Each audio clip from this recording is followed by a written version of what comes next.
Thank you.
Good morning, everybody. Today's workbook lesson 163. This is a good one. I'll be ready to read in just a moment.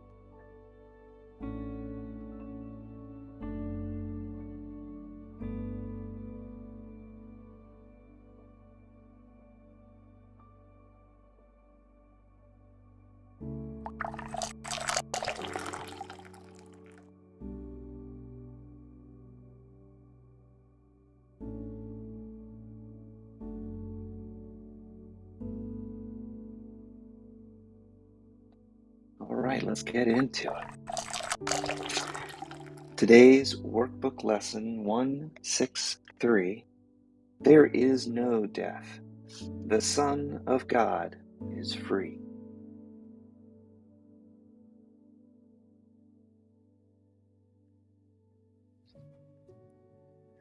The chat's open.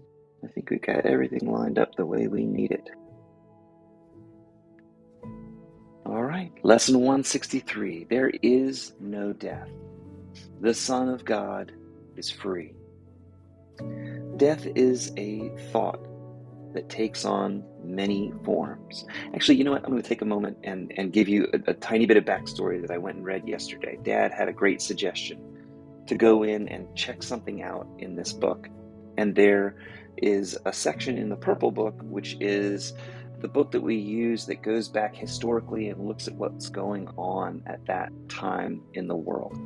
And at the time that this was scribed in the 60s, Time magazine had a cover that's asked if God was dead.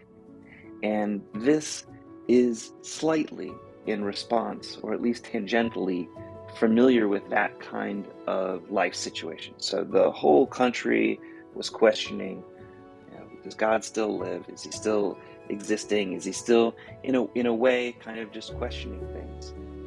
And so this, in part, is kind of a response to that. It does stand out a little bit as a different lesson than any of the rest. But in a sense, it holds up our biggest fears for us to conquer as well. All right, there is no death. The Son of God is free. Death is a thought that takes on many forms, often unrecognized. Death may appear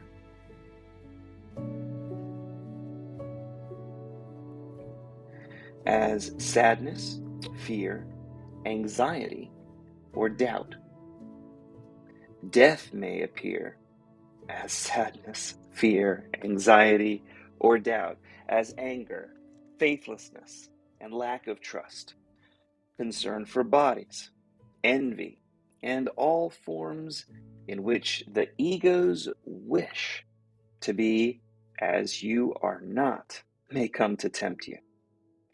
All such thoughts are but reflections of the worshiping of death as your ego's savior, and the worshiping of death as the giver of release.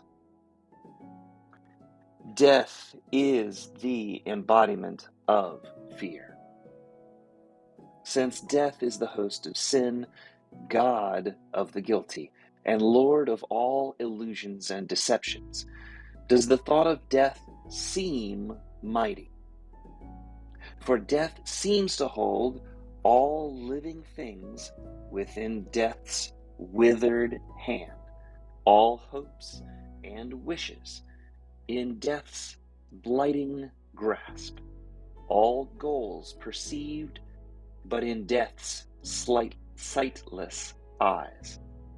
The frail, the helpless, and the sick bow down before death's image, thinking death alone is real, inevitable, worthy of their trust.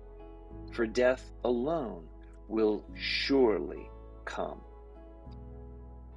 All things but death are seen to be unsure too, quickly lost, however hard to gain, uncertain in their outcome, apt to fail the hopes of all things once engendered, and to leave the taste of dust and ashes in their wake, in place of aspirations and of dreams.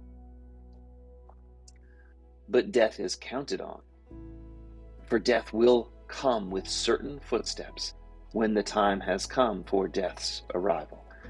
Death will never fail to take all life as hostage to death itself. Would you bow down to idols such as this? In the idol of death is the strength and might of God himself perceived within an idol made of dust. In the idol of death is the opposite of God's proclaimed, the opposite of God proclaimed as Lord of all creation, stronger than God's will for life, stronger than the endless love and heaven's perfect, changeless constancy. In the idol of death is the will of Father and Son, defeated finally, laid to rest beneath the headstone death has placed upon the body of the Holy Son of God. Unholy in defeat, God's seemingly dead Son has become what death would have him be, the dead body of the ego's little s self. The epitaph for the ego's body's death, which is death itself, has written, gives no name to him, for the ego body has passed to dust. For this, the epitaph says but this: here lies a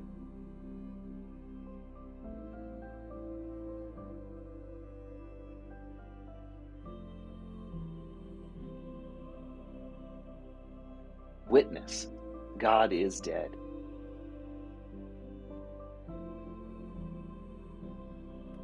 Or just a body, agree, kneeling down, foreheads to the ground, as the worshippers of death whisper fearfully that the death of the body is witness to the death of a God of love, that this belief is so. It's impossible to worship death in any form and still select a few of death's numerous forms that you would not cherish and would yet avoid, while still believing in the rest of death's numerous forms being real. For death is total. Either all things die, or else all things live and cannot die. No compromise is possible. For here, again, we see an obvious position which we must accept if we be sane. What contradicts one thought entirely cannot be true unless its opposite is proven false. The idea of the death of God is so preposterous that even the insane have difficulty believing God is dead. That God is dead implies that God was once alive and somehow perished, killed apparently by those who did not want God to survive. It requires those who did not want God to survive to have a stronger will that could triumph over God's will. And so eternal life gave way to death. And with the Father's death, the Son died as well. Death's worshippers may be afraid, and yet, can thoughts like these be fearful? If death's worshippers saw that it's only this preposterous and insane idea that God is dead, which they believe, the worshippers of death would be instantly released.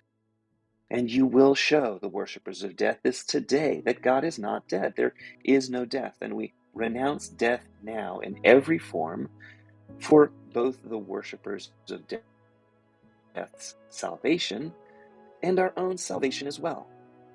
God made not death. Whatever form death takes must therefore be an illusion. That death is an illusion is the stand we take today, and the illusion of death is given us to look past death and see the life beyond the death of the game token we call the body. Our Father, bless our eyes today, for we are God's messengers, and we would look upon the glorious reflection of God's love, which shines in everything. We live and move in God alone. We are not separate from God's eternal life. There is no death, for death is not God's will. And we abide where God has placed us, in the life we share with God and with all living things, to be like God and part of God forever. We will accept God's thoughts as ours, and our will is one with God's will eternally. Amen. That is the end of today's reading. And I'm going to gear up and read it again in just a few moments. I'm going to pause right now to read the notes that Tom Wakechild wrote in his book. I almost got your name wrong. Tom worked on a book for a while to help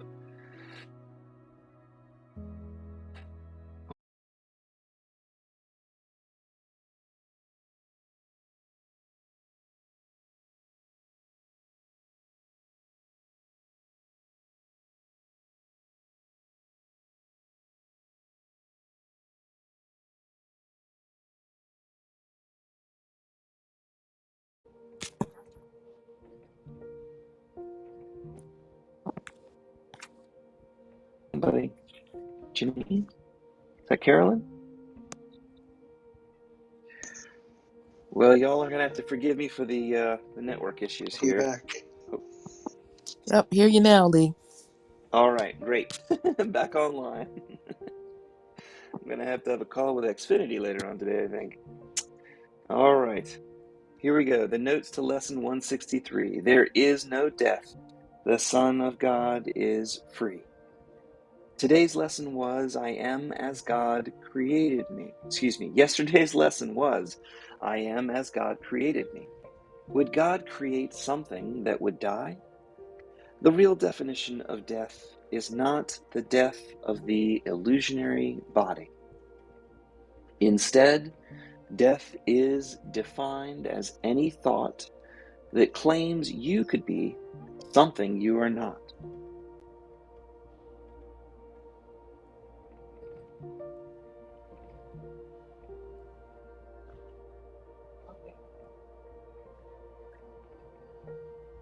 Maybe. The real definition of death is not, yes, you should. Yes. The real definition of death is not the death of the illusionary body. Instead, death is defined as any thought that claims you could be something you're not. Because of this unusual definition, death masquerades as sadness, fear, anxiety, lack of trust, and ultimately as death of the body. When you claim you do not know what you are claiming that you are dead. You are living in fear. To live in fear is to be dead to the reality of God's love in the real world. Death is the embodiment of fear. Death is the host of sin and the god of guilt.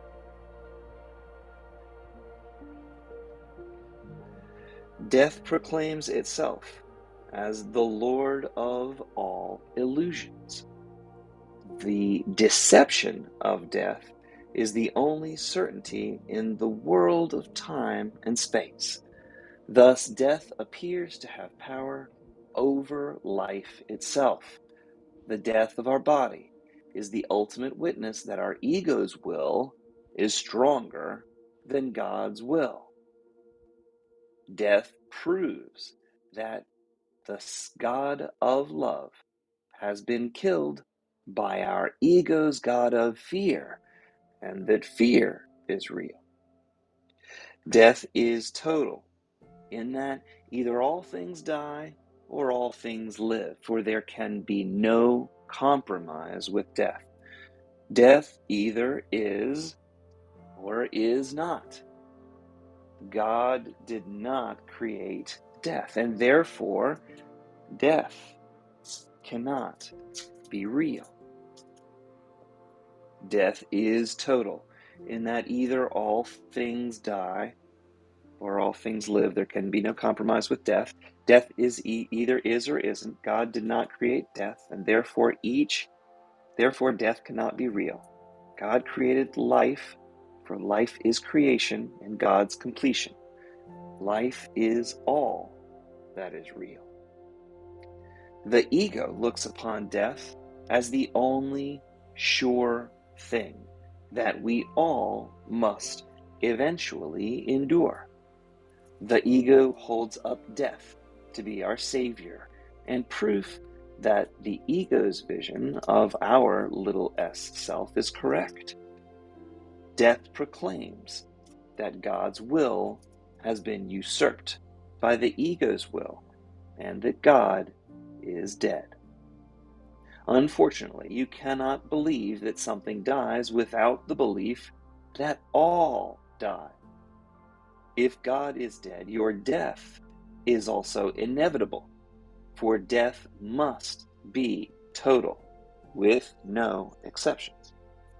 Death is the ego's proof that fear is both real and necessary for our daily survival. It justifies our decision to follow the ego's fear-based thought system. To believe in death is to believe that God, the eternal, has somehow been changed by the ego. This erroneous, egoic belief has transformed a God of love into a God of judgment, wrath, and death. Yet this insane transformation is only imagined and cannot be real. Death is the real illusion. When you mistake the Son of God for the body, you have transformed the eternal into a symbol for death. We need to look past the illusion of death to the life that exists beyond the illusion. Death and life cannot both exist. And when you remember who you are, you can confidently declare that death, not God, is dead. And the questions for today: if you believe death is real, can you believe that you remain as God created you? These ideas are mutually exclusive and cannot both be correct.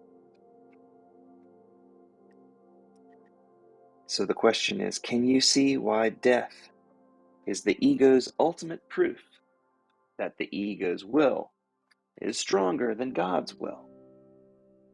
I'll put that in the chat. I'll put both questions in the chat, and we'll have a nice little meditation.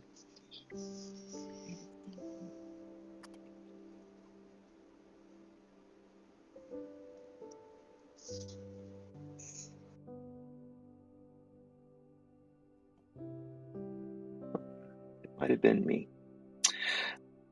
So this morning, I can read through the meditation like I did yesterday. If someone else is interested and would like to raise their hand and come up and do a meditation, if they feel moved, that would be welcome as well. And if not, we can have a nice, peaceful meditation like I do. All of it is good. Just want one more chance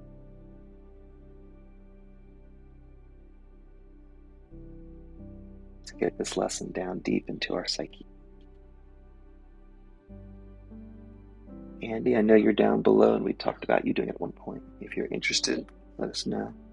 Otherwise, switch books. Yeah, great. We'd love to have you do it. I was hoping Janine would. It was Well, I'm wide open. yeah. Janine, what do you think? Do you feel like you feel moved this morning? Well, thank you for the invitation. I am not quite prepared this morning, but I will definitely welcome it another morning for sure. Okay, no problem at all. I'd like to jump in here. Okay, Papa. For a meditation, I want to add very important notes, I believe, that are they are the footnotes that are in the purple edition of the Course in Miracles. And they give a historical setting for it.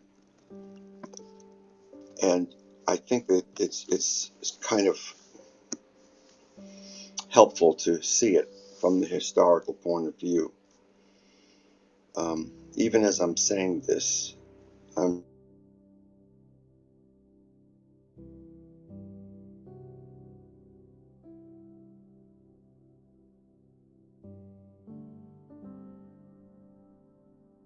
going to.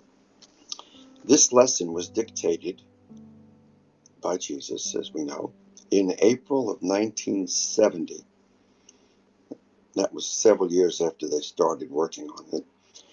On the heels of the influential, quote, death of God, end quote, theological movement of the 1960s. And I remember it well, personally. The April 8th, 1966 cover of I remember that magazine cover because it was so boink, so bold. And the accompanying article covered both the growing atheism in the United States and the growing popularity of death of God theology. The above passage treats the death of God as something implicitly affirmed by every death and believed in by those who view death as the final power in the universe, which amounts to worshiping death as God. The next footnote, which is in it's from paragraph 6. This means that it's talking about what contradicts one thought entirely cannot be true unless its opposite is proven false. Lee read that earlier. This means that an idea that completely contradicts another idea cannot be true unless that other idea is proven false. In this context, this means that life cannot really be true in any form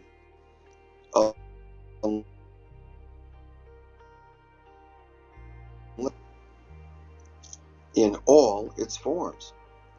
We cannot, in other words, truly believe in life until we renounce belief in all forms of death.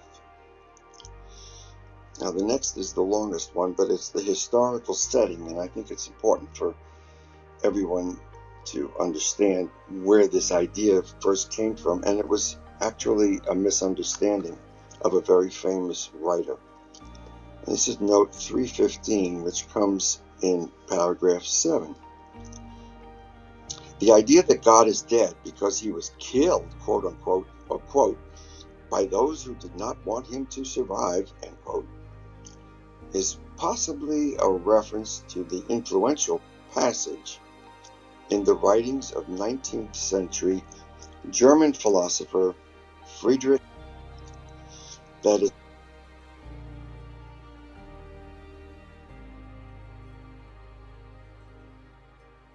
God is dead, God remains dead, and we have killed him. How shall we comfort ourselves, the murderers of all murderers?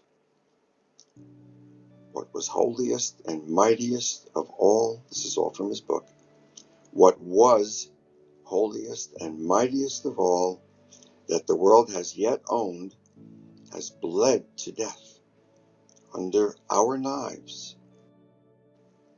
Who will wipe this blood off us? Nietzsche, of course, was not suggesting that we literally killed God, but rather was talking about killing the concept of God. However, by apparently referencing Nietzsche and the death of God movement, Jesus seems to be implying that they tapped into a universal, unconscious belief that we have actually murdered God. Jesus' point is that we need to make this belief conscious, because the idea of killing God is so, quote, this is from the reading today, is so preposterous that even the insane have difficulty in believing it, end quote. As the next paragraph says, that would be paragraph 8, if they saw that it is only this which they believe, they would be instantly released.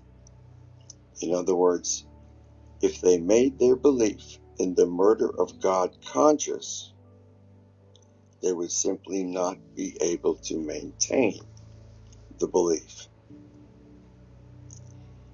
And finally, the last,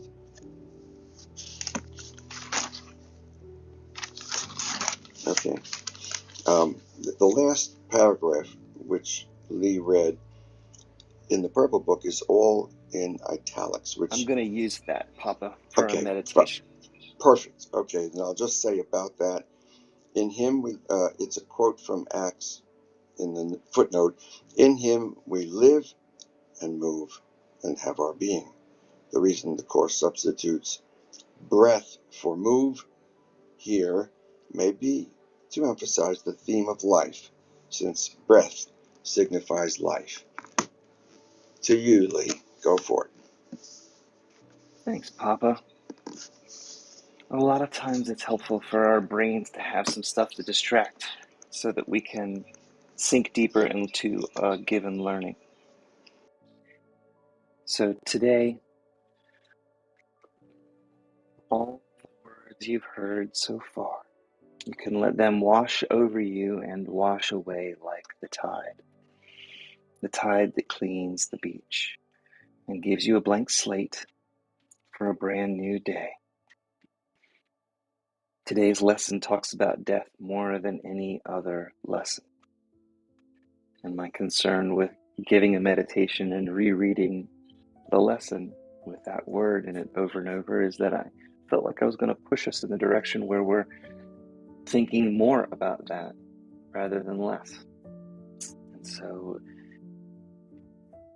fortunately, it seems like God talked through Adriana and pointed back to this beautiful prayer that I read, the last paragraph in lesson 164. And like Dad says, breath signifies life. So let's take 3 deep breaths and slow our bodies down so that we can take this learning in and wake up from these silly, imagined dreams of the ego. Today, in Him, we live and move and have our being.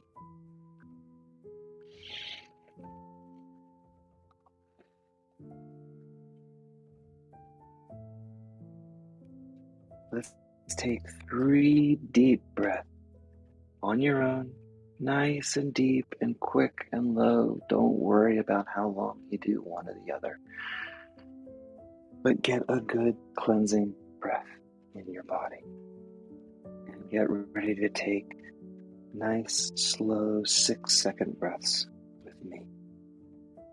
We're going to inhale starting in just a moment or two, so get yourself ready to breathe in deep, beautiful, clean air. Breathe in deep to fill your lungs and hold the breath for a moment or two.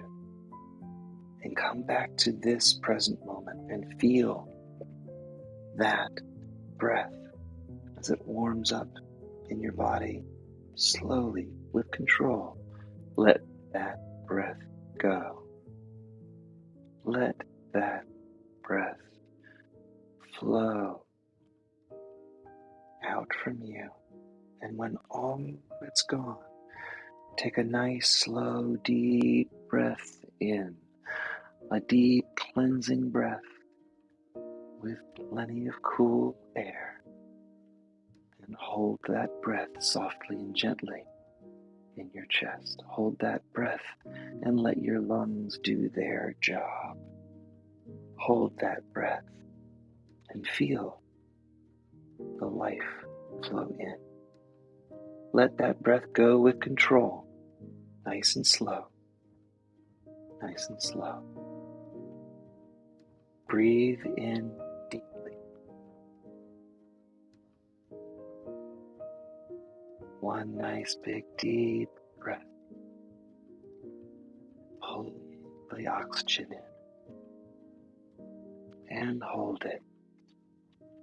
This last shared breath together puts us all in the same perspective for a few moments to bring the light to the world.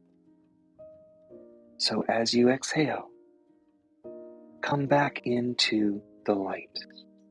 Today, we are heading towards the light at the top of the mountain. This is our job as individuals, individual aspects of God. Our job to bring God back to the world through our actions and let God work through us. And God came back and dictated some of these words to help us take these steps we were always meant to take. We're looking back from the future on a whole life that seems like we don't know what's going to happen next. It seems like we haven't been through this, but we're book assures us in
are God's messengers. We look upon that glorious reflection of God's love today in everything. Today, we cycle our bodies up and power our bodies up. We live and move in God alone. We are not separate. We are part of the eternal life, and we abide where God placed us. In the life we share with God and all living things. Today, be like God. Remember you're part of God forever. Accept God's thoughts as your own. And today, your will is one with God's will, eternally.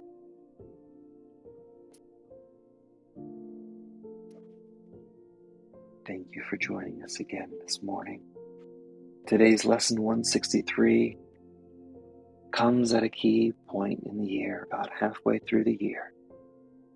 And we've accumulated some great knowledge to be able to get to this point. And you should be seeing some changes in your life. And I can tell you the blessings in my life abound. That's what we share in this kind of second hour that we're here. It's coming up on about 7:14. It's a beautiful Sunday morning. Hopefully you've got a nice relaxing day in front of you. But today, let it be a special day. Dwell with God. And our love is with you too. Thank you for coming and spending some time with us.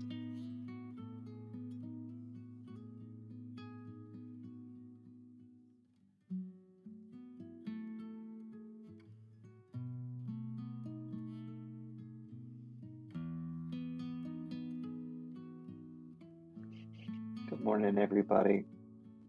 I hope that was a helpful thing this morning.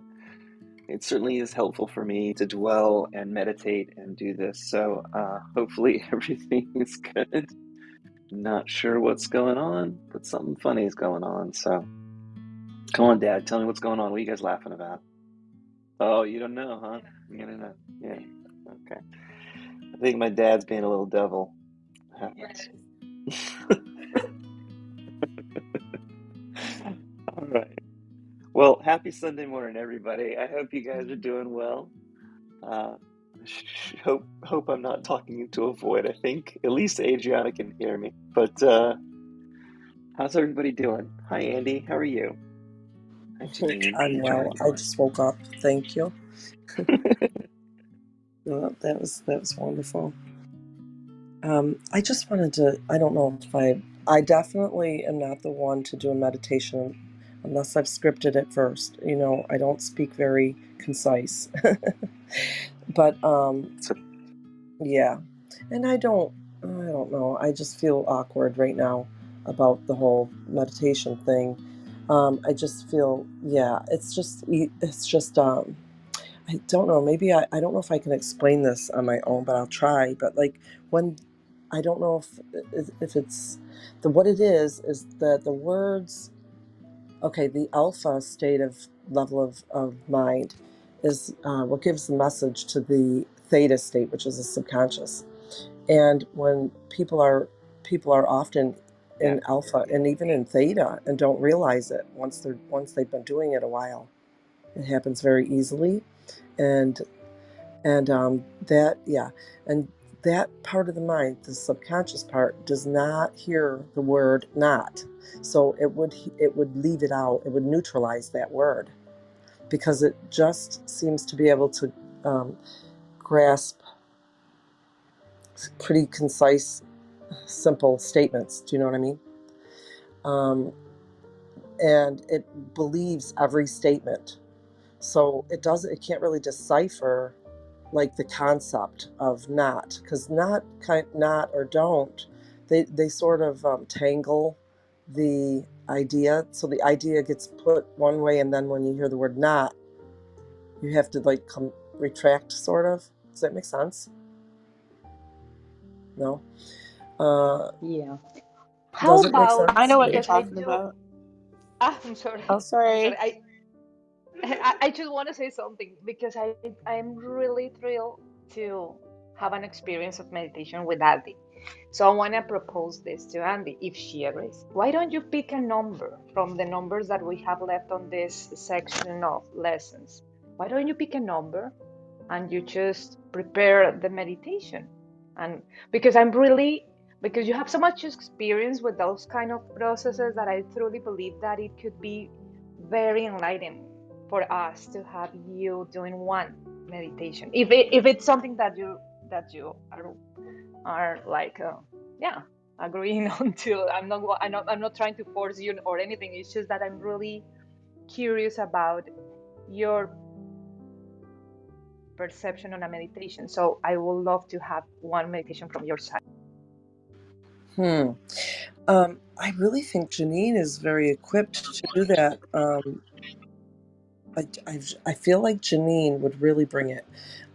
She's really, Well, right. you There are should pick a lots of days number. left in the You should year. pick a number so you don't get like entangled with the concepts in each. I think we can do this like a dynamic, a fun dynamic. If Janine or you can pick a number and do a meditation for that lesson, that should be really something that we can look forward to. So, but as I have been saying all over again, it's not something that you should need force to do, but it's something that I really feel like we should have because you are too I love that beautiful. idea, actually. Yeah, thank I Some, think that if you kind of mistake the idea that the universe somebody needs to doesn't mute. understand the reverse of an idea, it doesn't understand the word not, because there is no such thing as a not. Uh, in regards to our subconscious mind or our mind, it isn't a situation where the subconscious mind takes orders from the conscious mind at all. Um, it may, but generally the subconscious mind, which is 90% of everything, that of our beliefs, will override the conscious mind. That's why the law of attraction Oh, I'm doesn't sorry. appear to work. Yes, So, Tom, what I would just want to put in there, I'm talking about a trained mind. So like when we train our mind, we mhm. are Well, using yeah, fear. I That's what I'm yeah, talking about. yeah, I understand, but the question is, this is supposed to be mind training. Yeah, The question is, right. do people actually have a trained mind? No, but That would be the question.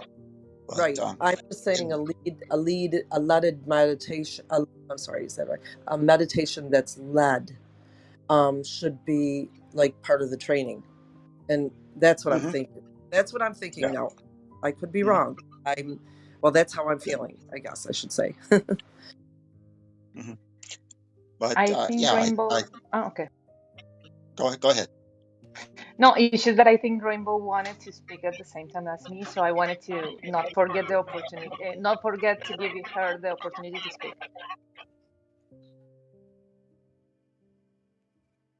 It's Tom, I guess, the one that it's having that kind of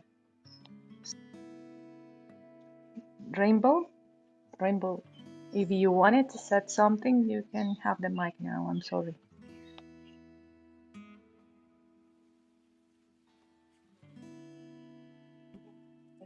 I hear you. Yeah. Or anybody else that's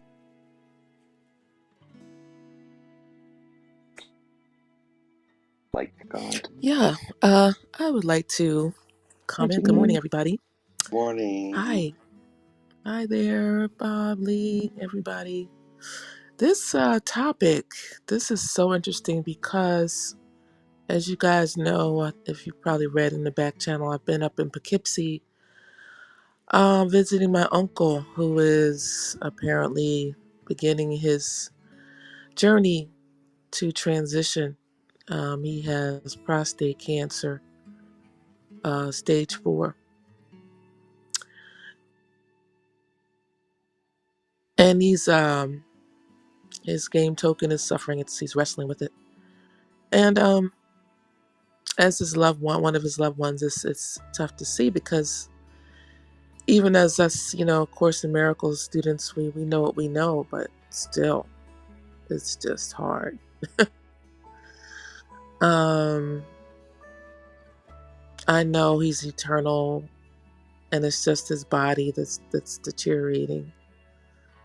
But it's given me a new appreciation for life, um, in this time space reality, and just a new appreciation for every moment, every second. And I'm just being much more present and appreciation for my breath, for this game token, which gives me the opportunity to experience this life and uh, this interface that we call life. It's a huge interface that we experience, and just to not take it for granted. And I know this lesson talks about death as being the death, I think, of the ego. I think that's more. I think you were reading. I got lost earlier on in the reading, Lee. I wasn't quite clear on what it was getting at about death. Except Okay. for I know we use that as a metaphor for our egoic mind and things that are like unwanted type thinking. Mm-hmm. So Yes. yeah, I've just been really contemplating death a lot this week, and just watching this unfold with my uncle. And he's such a dear, dear man. He's been like a dad to me my whole life. And I don't think even when my dad passed, this whole process, it wasn't as difficult because I wasn't as close to my dad, to be honest. I love my dad, of Mm-hmm. course, just as much, but this is really because my uncle's been with me my whole life. My dad passed about, wow, my son was about 6, and we weren't that close at this time. Whereas my uncle has had this profound impact on my life. It's just an amazing individual. So, and I'll always celebrate him, and I celebrate him now. But his personality is fading. His brilliant personality. I can see his thinking is not clear. So watching the fading of this personality, it's been it's hard to put into words. I haven't, and I'm his healthcare proxy, so I'm responsible for making sure he gets what he needs. But I'm so far away, it's tough to do. Um, but I'm not going to get into all that. So yeah, this is a timely message for me. So thank you. Don't forget, Janine, that it's his ego that's disappearing, but his spirit will always remain. Yes. Yes. Thank you. Yes, I do know for sure. Yeah, this Can, lesson oh, itself really isn't talking about the death of the ego.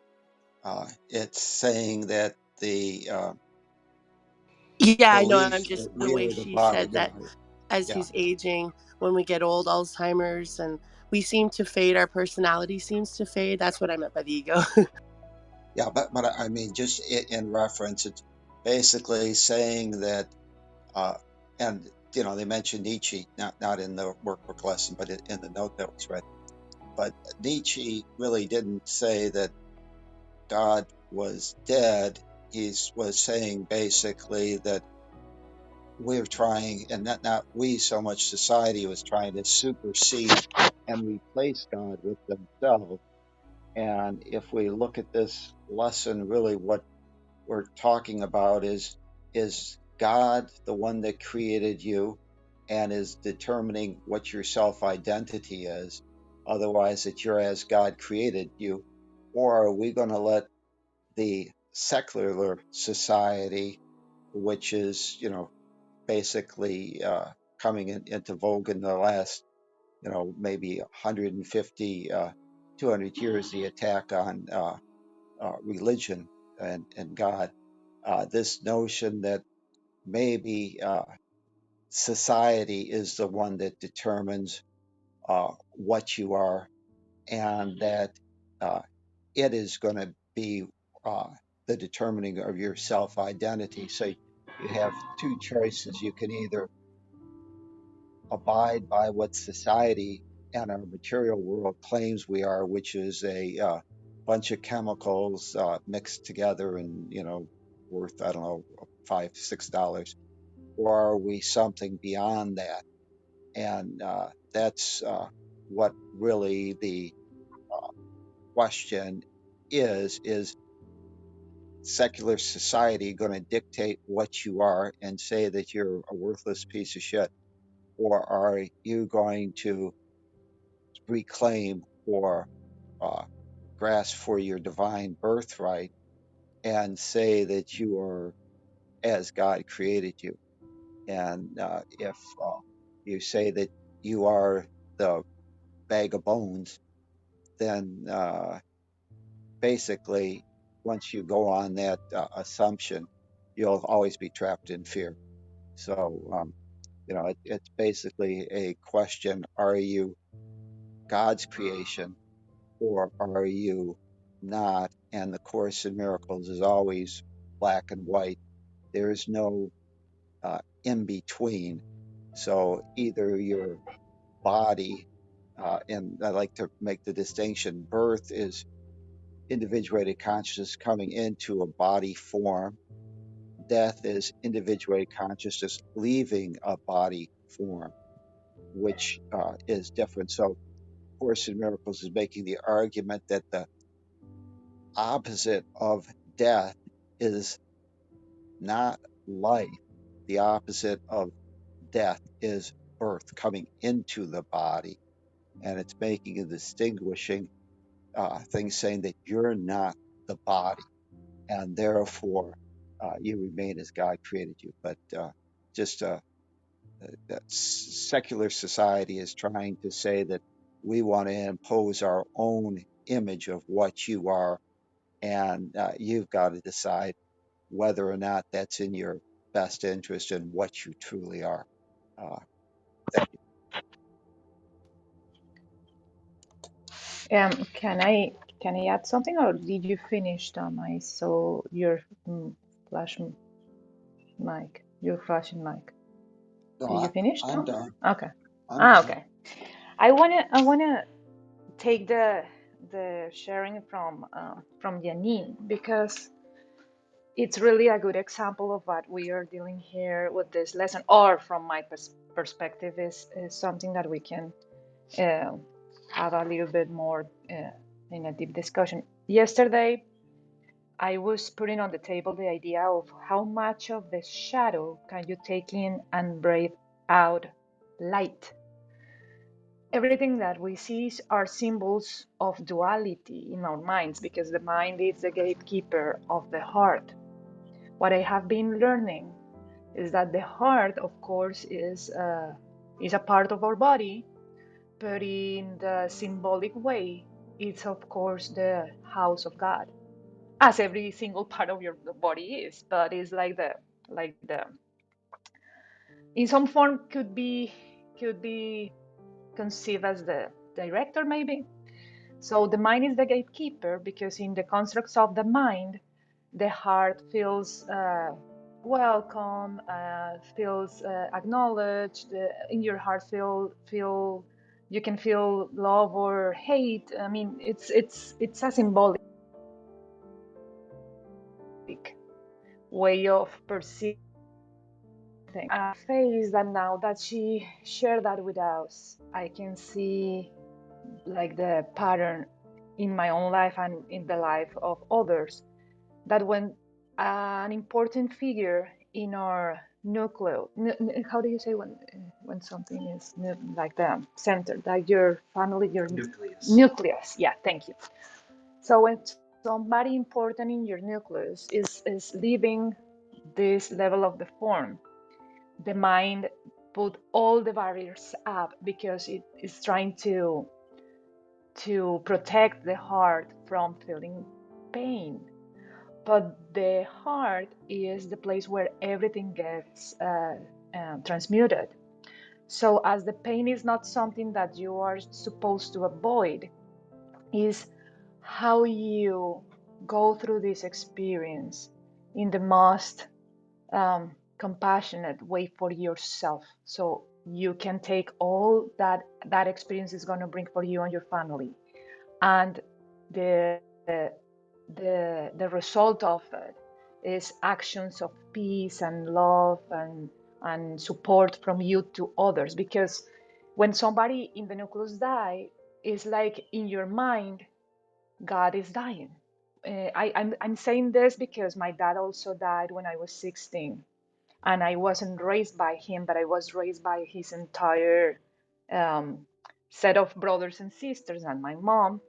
And I had experience of abandonment, and you know how I have been always telling the story of my life has been around like the concept of not having a father. So when somebody loses or is losing a father, it's fearful.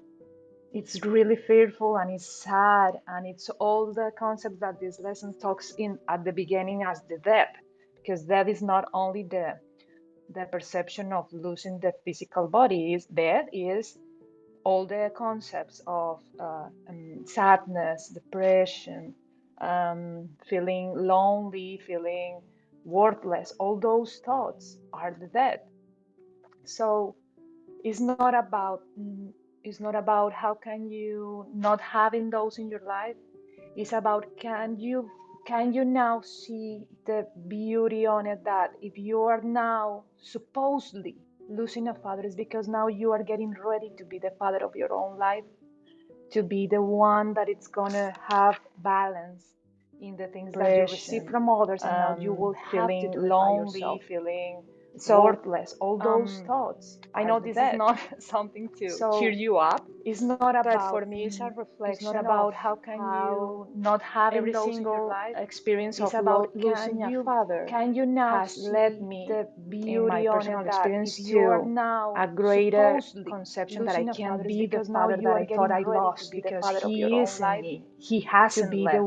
He one that it's never gonna left. have He never balance left me. in the things that you flesh, receive from others, and now you will have to feeling do it by lonely, yourself. It was feeling just my mind soreless, all those being thoughts. I know being this is not playing the role something of to cheer so you up. it's not Trying about, just for me, to it's a not, it's not reflection of about how not, can I mean, you trying to not just have avoid every the single time, and experience it's of about losing losing your your father can you now has led sleep with me, the in my beauty personal on that experience, if you are to now a greater supposed there conception is that I a can light be the because now father you that are I thought I already was, as because everybody he isn't has, he to hasn't be the left. one He's that is never gonna left. have He never that left me black, in the white, or things that whatever you you thought receive he from was, others, and that thing bumps bumps blood for everybody. So that's the that's the like the main learning that I get from this sharing from Janine, and I am thankful because really is how you can, now that you're losing somebody so important in your life, see the beauty on it, because now you are learning how to be the father of your own life, how to be independent, but in a new concept of the world. Because if you break the world, the word independent is being insightful and dependent on only what you have inside of you, that is God. So how can you be independent from the parents that you see outside of you as women and men, and integrate them inside of you, and see that if they are gone, they are never left you, because they live within you. So you get independence from the thought or the idea that the mind had, that one woman and one man were the whole world for you, and you integrate those in you. So, well, I welcome your experience, Janine. I know this is going to be a tough one, but the sound of your voice and the strong in your character, I know that you will take this opportunity and you will bring light to everybody around you. I love you. Hmm. Oh, I just thought Oh one more. my. Can I Can just? you? Sure. Can you? Oh, But can you imagine if Adriana just was born into a family that spoke English all the time? You are so amazing in your ability to express yourself in such amazing abstract thoughts with your very good command of the English language. Over to you, Andy. Sure. that's very true. I She always brings the message, and to have this not be her first language and bring the message. Wow. See, and that is something that I have a difficult time doing. So I am really not the one, more than likely. I do, I'm trying to still find the words to use even to explain what it is. But I just think this, maybe this will help. I don't know. I just, what I wrote to you, Adriana, the last little bit, and I'm was trying to explain how important it is to have the mind absorb and confirm what it is, and not have to think about what it's not. Does that make sense? Yeah, it makes sense, and I agree with you. I just have this strong feeling that uh, everything is worth for something. I know that it has a scientific and a very logical support, that is that direction that you are giving us, and I really believe it too. But nothing is a waste in this world. So if we don't get caught up with the negative word like no or don't, or because yeah, it's true, the mind works as a gatekeeper in some form and filter, and yeah, I truly believe that that can help to bring I mean, some manifestation that are like ambiguous. I like our I conscious will. our conscious Uh-huh. does get caught up, but the subconscious Exactly. does not. That's why it's important not to Yeah, and think if it negative. get caught up, we have to trust that it's for a higher purpose. Because you know what happened to me yesterday, and this is related with probably Janine's story. Maybe I was trying to get to that point too. But yesterday I had this opportunity to speak with my daughter before bed, And it was a beautiful call because I haven't had those in several days because she's mad. I mean, she's adapting to these entire changes, so she doesn't want to talk to me at night sometimes. And we have been dealing with that and helping her to face her emotions. And last night we were having this beautiful call before bed, and my ex-husband wasn't in the typical mood that he was like being all bitter around her. He was really being loving, but it was late and she was tired. She's a 6 year old and she wanted me to hang around her in the iPad. But of course, dad needed to read her something to put her to sleep, and everybody needed to go to sleep, and she was resisting to it.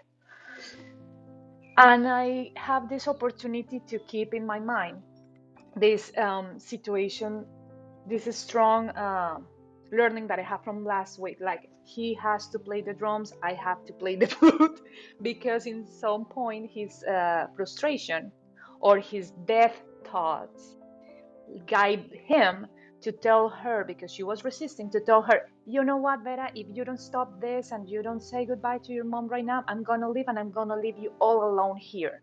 And for, of course, inside of me, the anger built up, and I was inside of me saying, you're such an whatever peep.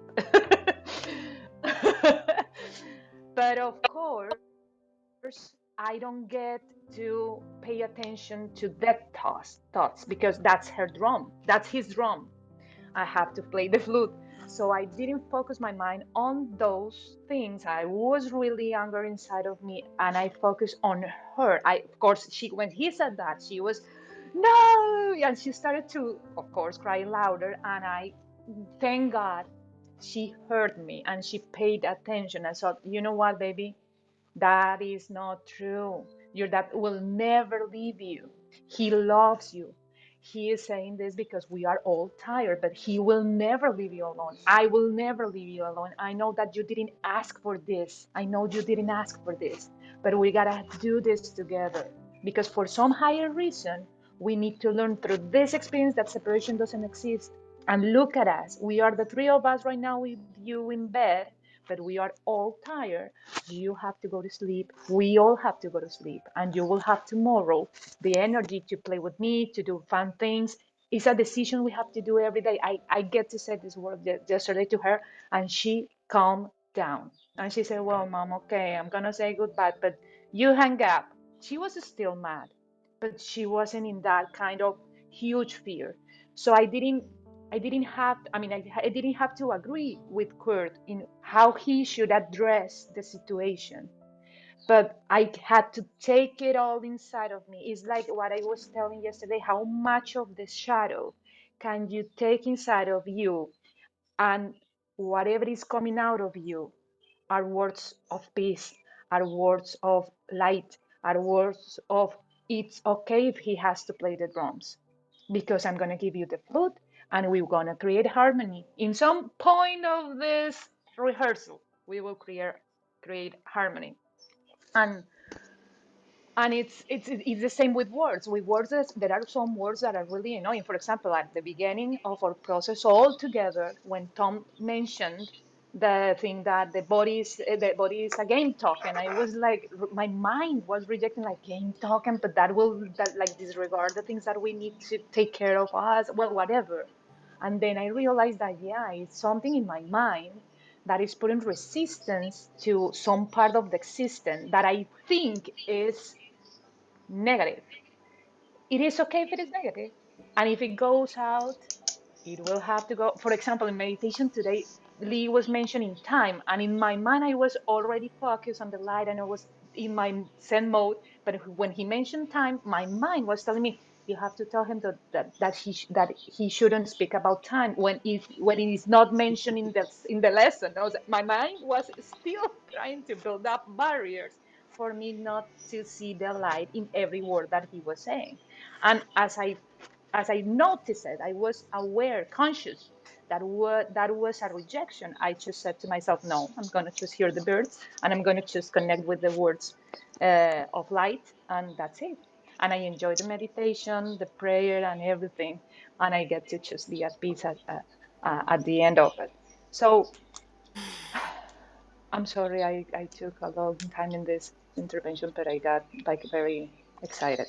I'm so Adriana, you I'd sorry. did like it. to say something. Tamara. I Yeah. actually wanted to Tamara to respond, but you go ahead, Tamara. Wait. I just want to say, I was talking to a friend about this discussion last night, and she was saying she reminded me that in the Upanishads, there's this sort of statement, neti netiti, like not this, not this. And she's like, oh, it's like that. And I was like, oh yeah, it is. So then I thought about it, and when I heard Andy saying that, I was thinking maybe it's the difference between, and in the text that I work on, there's a concept of vichara, and which is really just a thorough examination of the mind, and just really understanding what it is and what it is not. And so, like Adriana says, a purpose for there is not sort of language, and maybe it's just a difference between subconscious suggestion and conscious inquiry. Like the conscious inquiry could say, okay, this is this, this is not this, that kind of thing, whereas with subconscious suggestion, in that theta state, the subconscious mind really doesn't hear and know. That's all I want to contribute. I'm done. That's exactly what it is. Yes. Exactly. Yeah, It's it the is, state of and we need mind. to. That's why I'm so eager to set to this. I mean, that's why I'm so excited to once in this entire process to hear a meditation led by either you or Tamara or Janine, because it will enrich, it will get us in a more expansive way of performing meditation in these sessions. Well, and also, please don't misunderstand me that what Tom has to offer is, we know, golden, and our conscious can understand it really, really well the way he brings it. So he even brings it better than, I'm going to say it, but more easily understood than the Course in Miracles. So I am not in any way saying that he does not know what he's We talking about. understand. Yeah, we are all agreeing with that. We are not taking that as it's just for us, it's all good. It's for higher purpose. You're doing this for the entire process of each and every one of us. So don't worry, because neither Tom, I know Tom is not taking anything like that. We are not taking that like that. We are just happy to learn more I'd like to. from everybody's head. Yeah, I would I'd like to agree. jump Can in. can I can I go first, Bob? I just kind of wanted Sure, to go for it. respond to Adriana and also to Andy that yeah, it's all perfect. You're on point, and I think everybody feels your authenticity about what you're trying to express. But Adriana, thank you so much for your comment earlier.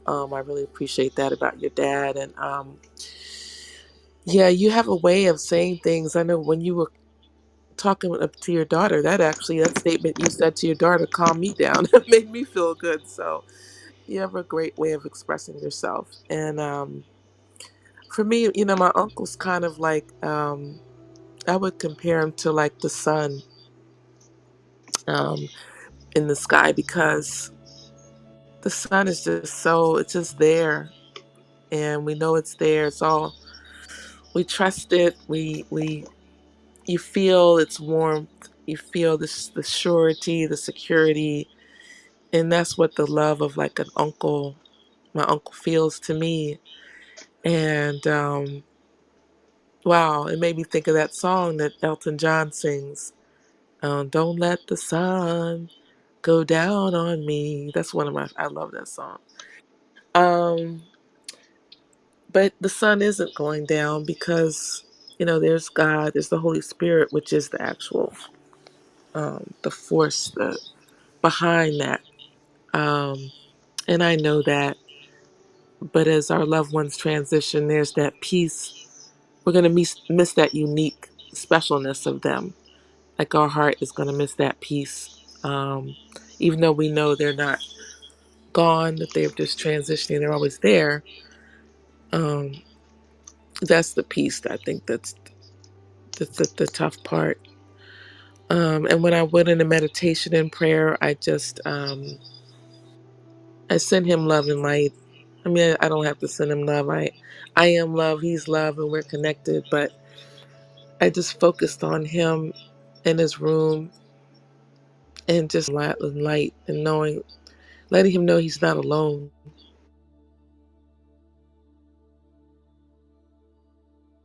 I know he feels alone in that hospital room, and even though he's on pain medication, he still feels pain, and I just want him to ease his pain. I want him to be pain free. So yeah, I'm just going through that, and thanks everybody for letting me share that. I just it's going to be a struggle, but I appreciate being here and you guys' support and your love. So love you too, Adriana. It's really fascinating to me that this particular topic has really brought up a lot of um, opinions and feelings and all truth things. And the only thing that's different is the level at which people are talking. And it's what we have referred to many times as level confusion, but not so much confusion. We're all agreeing that in talking about death from different levels, we're still all talking about the same thing. So it's funny because we've gone through different ways of looking at death from different levels, but we weren't thinking about them as levels. We were just thinking about this is the true way to look at death, or someone else was saying this is the true way to look at death, when in fact they were looking at their own truthful viewpoint of death at the level that they are. Not one thing that I've heard is wrong. In addition to that, I would like to say the following. The actual reading brings up one point that I think is the key at, let's just say, the level of whatever that is I'm thinking. And that is the first sentence in paragraph 3, which says, all things but death are seen to be unsure. So what it's saying is, we've all heard the phrase, death and taxes is the only thing that's for sure, right? And somebody decided to add taxes into that phrase, but that's basically what Nietzsche was talking about way back when. We're looking for something that is absolutely certain, but we don't yet have enough of a grasp of enough of the truths of what God really is to be certain about it, to be certain that God is always going to be there.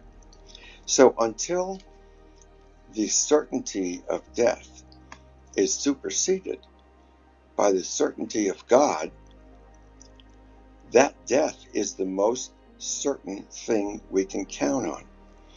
Now, I'm not saying this for the first time. Lee has mentioned it before. He's had suicidal thoughts, quote unquote, through most of his life, on and off. Not on most of the time, only when something really goes wrong. And from my perspective as his father, I have seen that, and even thought, if only he could be a little bit more certain that God is God and that there is not a real problem here. Because what are suicidal thoughts? Suicidal thoughts say, well, all my troubles will be over if I entertain that idea, thinking that death is going to solve anything. All death does is put you back in time. Well, that has two different mixes there. That could easily be misunderstood. It's going to slow down the progress and your own personal evolution to getting closer and closer to the God that knows everything and can absolutely pave the way for us to go forward. So what I'm getting at is the suicidal thoughts used to, when I would tell Susie, my wife, and there's a big difference between saying he's having suicidal thoughts or he is suicidal. Very different. If you're not contemplating what that really means, it's nasty sounding stuff. But what are the thoughts? It was a passing thought that Lee had, and he said, "Oh, there's another one," and it's okay because he got through all of that, and he has something monumental right now to work with, to help him through the times when he's to take care. One who he can talk to that has enough empathy and expresses that empathy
analyze them, they wash away. They're silly.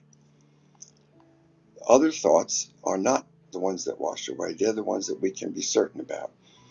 So when Tom is helping us drop levels so we can cross off a few of those things that are extraneous, and we can focus on the things that are real. What are the extraneous things? That we're a game token, that we are this and that. And Tom does it so beautifully. I wouldn't even try and do that. But the point is that he brings us to something we can be certain about. And that's what we're going to focus on at that point. That focus is the whole key to getting out of suicidal thoughts. All you have to do is focus on life and God, because that is more certain, and everybody will eventually understand that that is more certain than death. So finally, the last thought here that I was building towards is they're all the same. It's just a matter of what level we're at, and it's what points or dots or thoughts or ideas that we happen to connect with our current life at this time in our existence. So, you won't think the same way about death 10 years from now. Just like you're not thinking about it now the way you thought about it 10 years ago.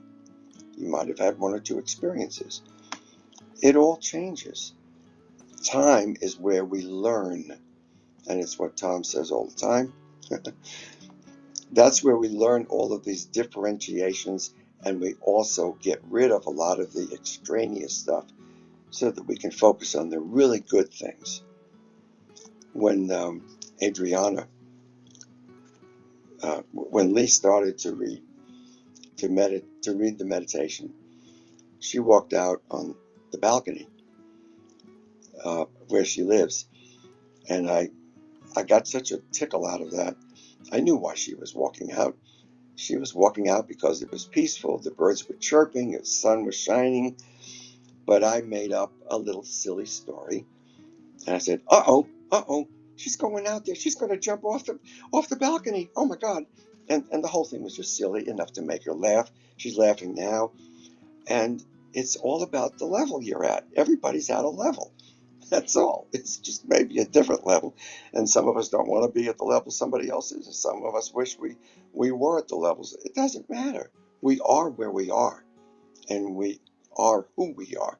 And yesterday's lesson was, I am now as God created me. I'm at exactly the level that it was planned before eternity started. It was planned that I was going to be at this level. So this level is cool. Let's see what I can be certain about. And that's what I see. So thank you for letting me talk a little bit here. I think this is exciting to talk about this. And whether you're talking about death or taxes, we'll do taxes on April 15th if you want. But God bless all of you. This is just wonderful because we're taking the lessons and we're living with them. This is not theory. This is how it feels Yeah. to It's a use. living practice. Amen. Yeah. So back I to just all of you. wanted to jump in right behind you, Bob. Thank you. That was great. On that, I can speak to suicidal thoughts and suicidal ideation as the medical people describe it, because I went through that at one point in my life. And to be there, I can reflect on that. And it was just that I wanted relief. I wanted relief from the thoughts I was having that was plaguing me, that I perceived were overtaking my life. They were thoughts that I couldn't escape, that were causing me what I thought was pain and discomfort and a situation that I couldn't see how to get out of. And that's how I would describe it. It was interesting, and by all accounts, or to an observer, I had a beautiful life. I was a stay-at-home mom, had two beautiful kids, but all these things were going on that most people couldn't see, and I can laugh at it now. But I was driving down; it was probably 295, and there was some kind of overpass, and I thought, what would it be like if I just drove off? And I would just be gone, and the kids be better off with their dad. All these crazy thoughts. And I think, fast forward to now, I'm thinking about my uncle, and I know he probably wants relief from his pain. There's pain, I guess. Thoughts can bring us pain, feelings, emotions can bring us pain, and our bodies can bring us pain. So we seek relief through death. And at the time when I was having these thoughts, I wasn't thinking about God or love and light or none of that. I couldn't even get there. Um, that was the last thing on my mind. So, yeah, death seemed like the respite. And fortunately, they were just thoughts that passed. And that was the level I was at. And yeah, I found the light, and I know now how to find the relief um, in life and living, and just shifting my thoughts to higher frequency, so I can experience a higher frequency and joy and peace right here. I don't have to experience a physical death to get there. And you're talking about meditation, Bob, and you can get those high frequencies and that relief right here through meditation. So I just had that thought just now, so I just wanted to share that. Thank you.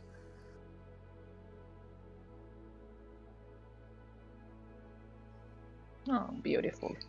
When Lee first started meditating with me, this was several years ago, I had found a way of describing meditation in a particular way. Here's a picture of it. You're sitting in a cave, and you're looking out. So the sky is out there. However, there's something cool going on here, literally and figuratively, and that is that there's a waterfall above the cave, outside of the mountain. And so what you're looking at is you're looking at the world outside,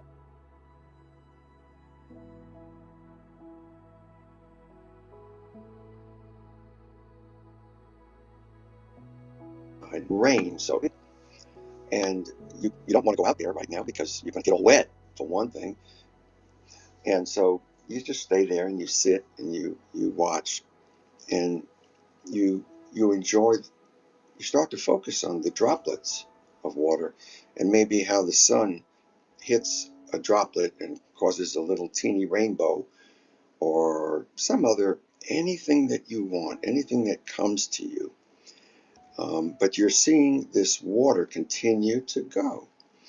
And so as you want to meditate there, You can, whatever thought comes to mind, whatever, you can say, you can give it to the waterfall and let the waterfall wash it.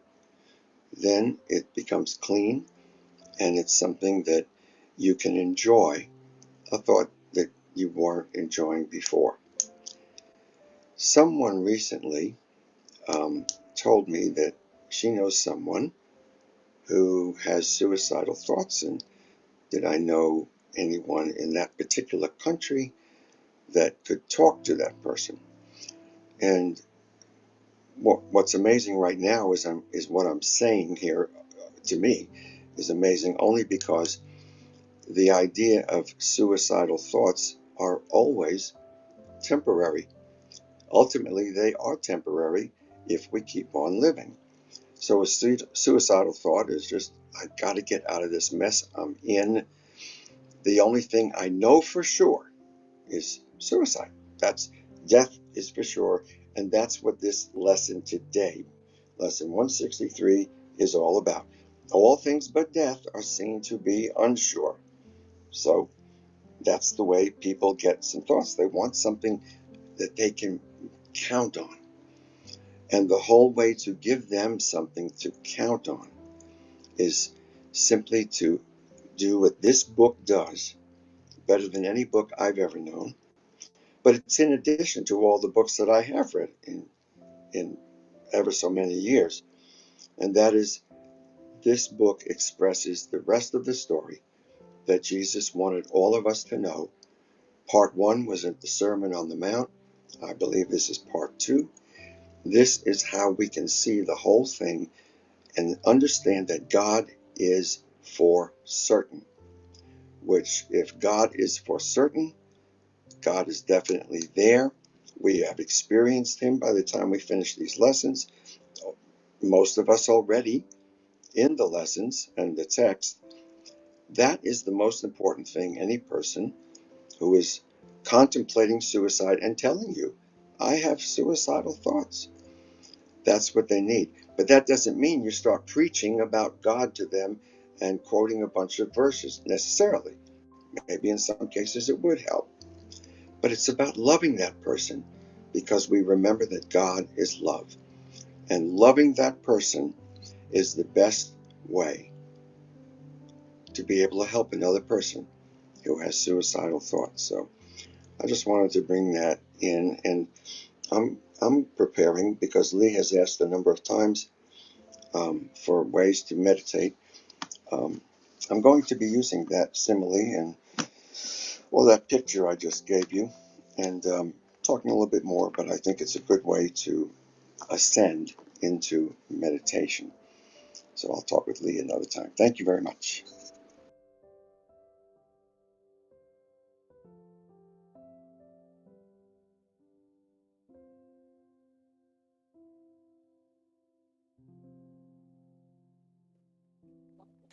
Hi, guys. I hope you have a wonderful Sunday. If you got to go, it's about 8:08. That's Bob time. If you look at it, so it's a little B. If you look at the 8 as a B. Anyway, Bob time. All right, Papa. Thanks for sharing that. It's certainly true. I have had, even this time last year, had some suicidal thoughts, and it's I believe, kind of the farthest thing from my mind now. It is. We have one life to live, and right now that would feel like an incredible waste. Every step I had to take to get where I'm at was worth it. Looking back now,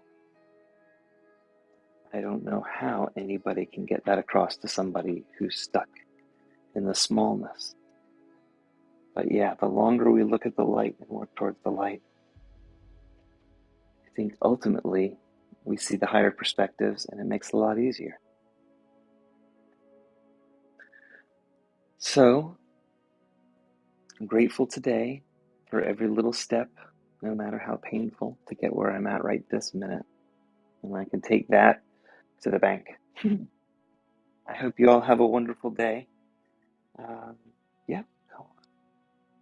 Good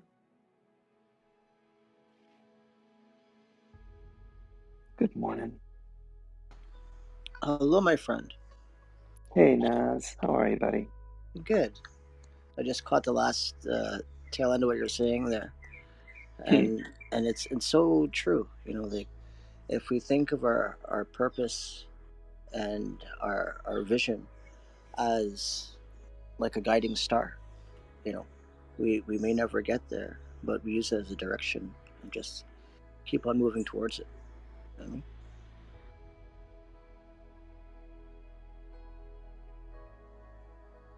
That's right. I think the longer we walk the path, the more grateful we can be for all the steps behind us that got us to where we're at. And sometimes it's just a matter of looking at where you're at.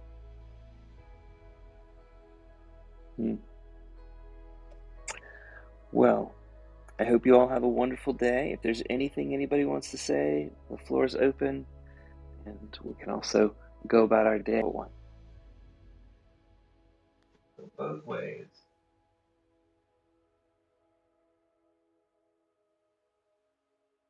Rest and let the Son of God be free. Because there's no death. I love you, everybody. Thank you very much for being with us every single day. See you tomorrow. Bye-bye. Yeah, Bye.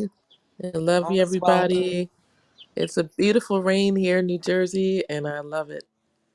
Nice. Yes. Have a Yeah, beautiful day, everyone. I like those cleansing rains. Mm-hmm. Yeah. Yeah. Love you, everyone. Thank Buonara. you. Happy now. Come back and see us.